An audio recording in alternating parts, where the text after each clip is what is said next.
Bonjour, je m'appelle Aurélie, je suis le GPS de Camping Car TV. Bonjour Aurélie, bonjour les télénautes curieux, généreux et respectueux.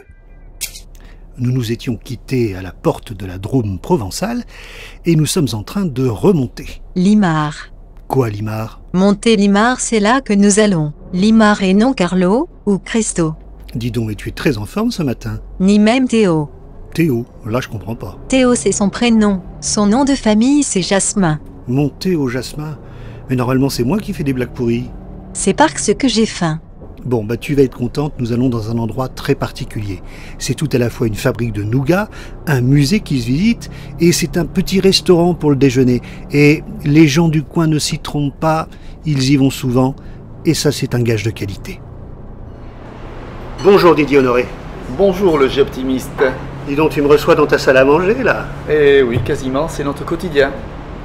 On a la chance dans notre musée d'avoir un espace restaurant où finalement on s'amuse et on propose à nos clients la même convivialité que l'on propose pour la visite, la même qualité que l'on propose dans nos confiseries. On travaille sur des cartes courtes avec des produits locaux, dont là effectivement ça va être l'heure du midi et on a de ce fait la chance de pouvoir se parler dans notre restaurant. Dans ton restaurant, ici, dans cette ville, dont le nom est déjà une sucrerie. Montélimar, capitale mondiale du nougat.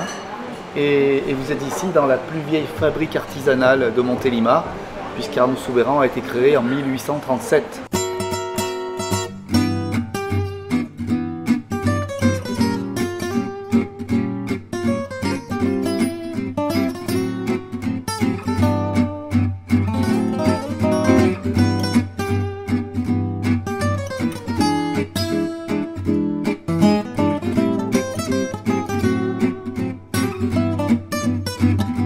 Montélimar, le nougat de Montélimar, c'est devenu une industrie. Comment on fait pour rester à bonne taille, c'est-à-dire à la fois un artisan et en même temps pouvoir en vivre? C'est avant tout déjà une conception du métier, ce sont des convictions. J'ai une vision qui me vient déjà du vin, puisque je suis né dans le vin à la base. Du côté d'Avignon? Du côté d'Avignon, Châteauneuf-du-Pape, Vaqueras, qui ne sont pas les plus mauvais vins aujourd'hui. Et c'est vrai que cette approche matière première, produits liés au terroir, le vin est lié au terroir, il est lié au cépage, il est lié à l'ensoleillement, à la pluviométrie. On retrouve ces mêmes valeurs dans l'amande, dans le miel. Ça m'a permis de rencontrer mes producteurs, puisqu'on ne travaille pas avec des gros faiseurs, on travaille avec des petits apiculteurs, on travaille avec des producteurs d'amandes, que ce soit en France, que ce soit en Sicile, que ce soit en Espagne. Donc l'approche déjà au niveau de la matière première est la même, avec les contraintes de pluie, de soleil, de terroir, d'acidité. Donc il y a vraiment des similitudes. Et puis ensuite un produit fini qui se déguste. Chez nous, le choix de l'amande, il n'est pas innocent, c'est une amande qui est puissante, que tu en entames quand tu croques dans le nougat. Tu as le miel qui vient ensuite en se développant. Donc il y a dans ce métier des tas de valeurs qui sont les miennes. Alors dans cette pièce, on va faire les guimauves. Donc là, le sucre est en train de se préparer, il va monter en température et après on va le verser dans les blancs d'œufs. Quand le sirop est fini de verser, on remet doucement.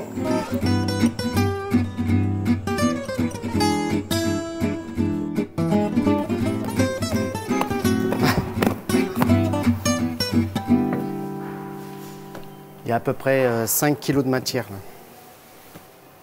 La visite du musée commence par une gare baptisée Émile Loubet.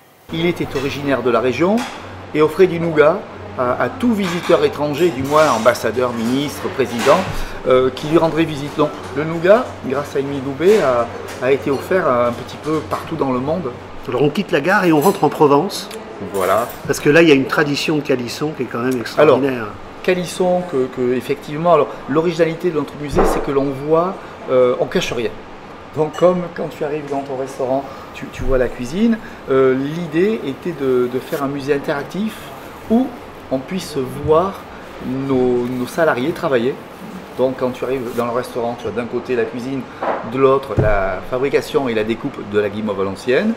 Quand tu rentres après la gare dans notre cour de ferme, tu as la fabrication du calisson, qui chez nous est un calisson de Provence. Dans un pays de tous les temps, vit la plus belle des abeilles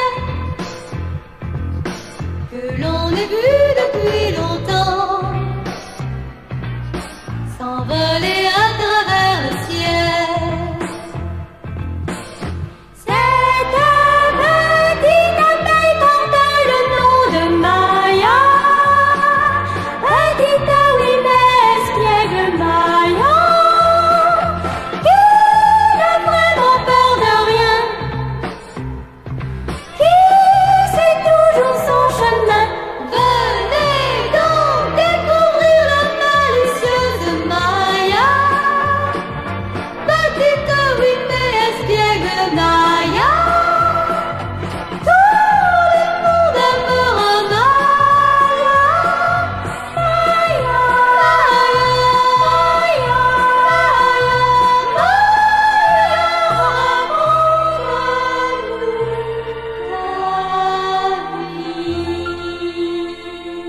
Et c'est un produit intergénérationnel. Du plus petit au plus grand, il y a différentes raisons, différentes valeurs qui font que tout le monde, ça rassemble tout le monde. Notre clientèle, c'est cette clientèle dont nous parlions tout à l'heure, qui va se déplacer pour aller chercher son vin, qui va faire des kilomètres pour acheter son huile d'olive, qui va acheter le pain chez le boulanger, qui fait le bon pain, même s'il est loin. Voilà, c'est vraiment cette passion qui nous unit. Merci Arnaud. Je t'appelais Alors, Arnaud. Tu vois. je réponds à Arnaud, je réponds à Soubéran, je réponds à Didier, Merci, je réponds Didier. à Honoré. Ce sont tous des noms de la région et j'en suis fier. Merci Didier de ton accueil. Avec plaisir. Ciao. À bientôt.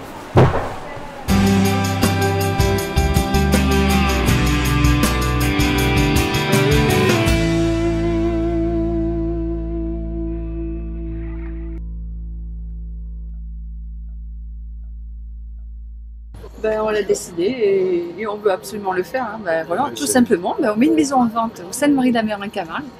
Et une belle maison. Hein, Une grande maison, piscine, spa, et voilà. on vend tout et on veut partir autour du monde avec un véhicule 4x4, camping-car ou un poids lourd, on ne sait pas encore. Et c'est la raison pour laquelle je les avais rejoints dans leur maison à l'époque des Saintes-Maries-de-la-Mer. C'est quelque chose qui nous a un petit peu pris il y a 2 mois.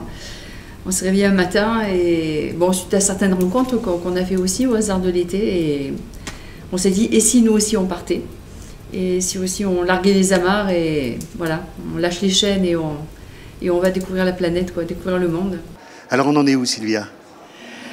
Alors eh bien, la maison donc a été vendue en quelques mois suite à notre décision de réaliser notre rêve de voyage autour du monde. Donc quelques mois plus tard, nous avons donc vendu la maison et donc commandé notre véhicule de voyage, donc un poids lourd 4x4. Frédéric, qui va assister, il est là avec son téléphone, qui va assister au stage que propose Camping Car TV la semaine prochaine dans le Jura.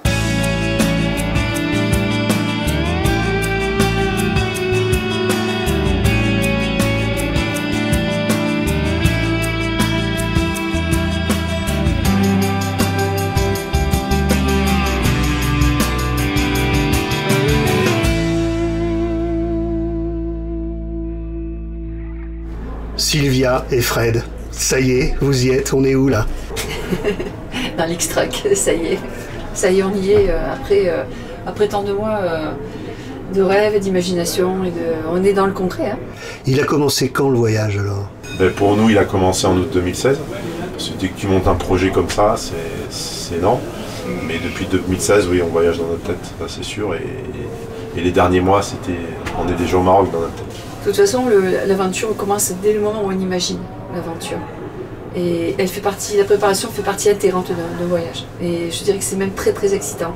Après, il y a la deuxième phase quand on est in situ, mais déjà au départ, l'imaginer. Moi déjà, j'ai du mal à l'imaginer, mais il a fallu imaginer le truck et notre maison là qu'on a fait construire. Et après, on va s'occuper du reste. Mais déjà, c'est énorme cette aventure d'avoir construit ça d'une feuille de papier et aujourd'hui d'être en 3D réel, quoi. Et il faut le profiter de cet instant. Il ne faut pas sans arrêt tout le temps aller de l'avant. Non, non, on y est là. Ça y est. Le jour J, on y est, quoi. Et puis chaque jour apporte son lot de bonheur.